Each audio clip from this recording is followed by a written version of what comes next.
नमस्कार, मैं लीजा और आप देख रहे हैं सबरंग समाचार।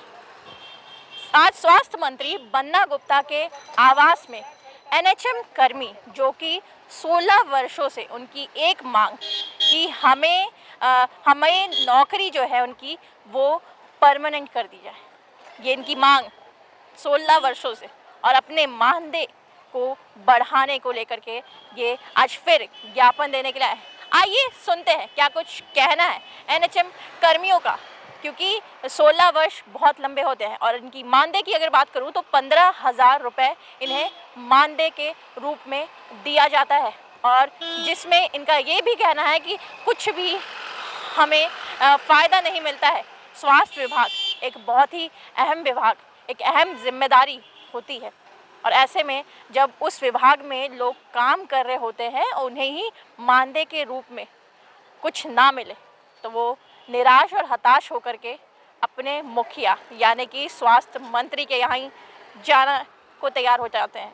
लोग आए हुए हैं, हम उनसे बात करेंगे, जानने की कोशिश करेंगे कि स्वास्थ्य मंत्री की तरफ से क्या कुछ उन्हें आश्वासन मिल रहा है। ये आश्वासन कब से मिल रहा है, कब से आश्वासन पे आश्वासन दिया जा रहा है, और अब कहीं ना कहीं थक भी चुके होंगे आप लोग।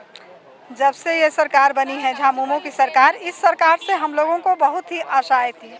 जब इनकी सरकार बनी तो हमने सोचा कि अब हमारा कल्याण हो जाएगा, लेकिन 3 साल से हम लोगों को सिर्फ आश्वासन पे आश्वासन, आश्वासन पे आश्वासन दिया जा रहा है। आज हम लोग मंत्री जी के पास ज्ञापन सौंपने आए थे।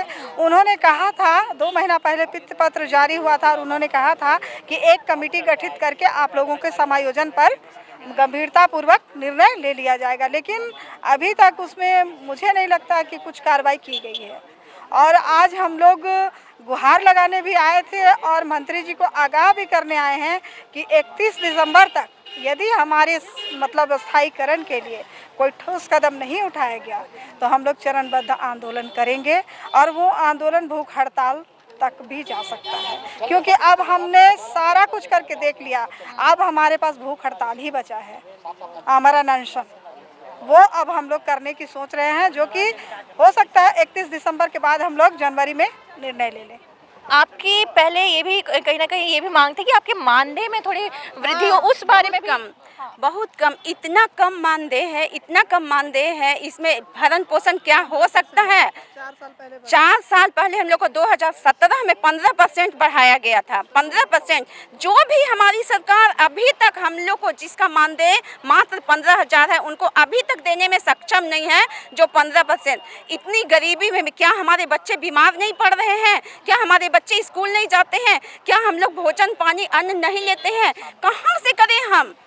उनका जूता भी इतना कम में नहीं आता होगा 15,000 में, जैसा 15,000 में हम लोग महीना चला रहे हैं, पूरा घीस के, कहीं से कभी यहाँ से लोन लेके कभी वहाँ से लोन लेके हम लोग अपना काम कर रहे हैं। लेकिन वाह रे हमारी सरकार, अभी भी हम लोग को क्या पता आश्वासन मिला है कि क्या मिला है, हम लोग खुद नहीं जानते हैं कि आश्वासन कल हम लोग का पूरा होगा भी नहीं, क्योंकि ये वित्त पत्र 17 अक्टूबर को ही जारी हुआ था, लेकिन 17 अक्टूबर से आज 23 नवंबर है, अभी तक इस पर कोई भी कार्य नहीं हुआ है। सर आज एसीएस के पास में गए हुए हैं, वो हम लोग को 10 बजे कल बुलाए हैं। अब देखते हैं हम लोग 10 बजे क्या होता है। अगर नहीं होता है तो हम लोग 31 दिसंबर तक के बाद बस वेट करना है, उसके बाद हम लोग सीधे आमरण अनशन पर बैठ जाएंगे, क्योंकि अब सब्र का बांध टूट रहा है। हम लोग को अब 16 साल कंप्लीट हो रहे हैं और हम लोग क्या बोले, भूखे मरने के कगार में जा रहे हैं। इतना हम लोग कोरोना काल में भी काम किए, इतना मर के किए। मैं खुद 3 बार पॉजिटिव हुई, लेकिन हर 4 दिन 5 दिन के बाद बुला लिया गया।